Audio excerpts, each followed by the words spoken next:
ನಾಲ್ಕು ಈರುಳ್ಳಿನೂ ದಪ್ಪ ದಪ್ಪಾಗೆ ಕಟ್ ಮಾಡು. ದಪ್ಪ ಮತ್ತೆ ಹಂಗಂಗೆ ಹಾಕ್ಬಿಡು. ದಪ್ಪ ಕಟ್ ಮಾಡ್ಬೇಕಾದ್ರೆ ಸುಮ್ನೆ ಯಾಕೆ ಒಂದ್ ಕೆಲಸ ಮಾಡ್ಬಿಡು, ಚಿಕನ್ ಹಿಂಗೆ ತಿನ್ಕೊಬಿಡು, ಸುಮ್ನೆ ಯಾಕೆ ಬೇಯಿಸ್ಬೇಕು? ನಾನು ಅದನ್ನೇ ಅಂದೆ ಅವಾಗ್ಲೇ, ನೀನೇ ತಾನೇ ತೊಳ್ಕೊ ಬರ್ತೀನಿ ಅಂತ. ತಿನ್ನು ಮಗನೇ, ತಿನ್ನು. ಏ ನಾಯಿ ಅಲ್ಲಿಗೆ ಕಣೋ, ನೀನೇ ತಿಂತೀಯ.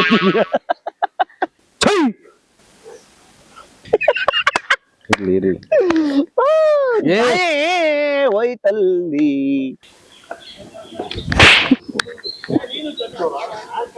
ಉಲ್ಟಾ ಕೊಯ್ತೀನಿ. ನಿನ್ ಜೀವನವೇ ಉಲ್ಟಾನೇ ಆಗ್ಬಿಟ್ಟದೆ ಬಿಡು. ನಿನ್ ಸವಾಸ ಮಾಡದ್ಮೇಲೆ ಎಲ್ಲಿ ಸೀದಾ ಇದ್ದದು. ಹೋಗ್ ಒಳಗೆ ಹೋಗತ್ಲಾಗೆ ಹೋಗು.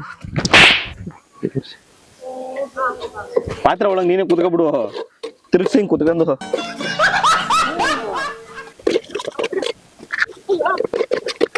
ಮಚ್ಚಿ ಇದನ್ನ ಕೂದ್ಲು ಕಾವಾಗಾದ್ರೂ ಉದ್ರೋಗ್ಬಿಟ್ಟವಕಲ್ಲ.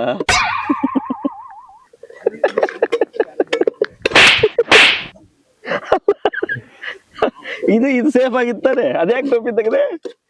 ಚಿಲ್ಲೆ ಚಿಕನ್ ಓಹೋ ಫುಲ್ ನಾಟಿ ಸ್ಟೈಲ್ ಪ್ಲಸ್ ರೆಸ್ಟೋರೆಂಟ್ ಟಚ್ ಸಖತ್ತಾಗಿರ್ತದೆ.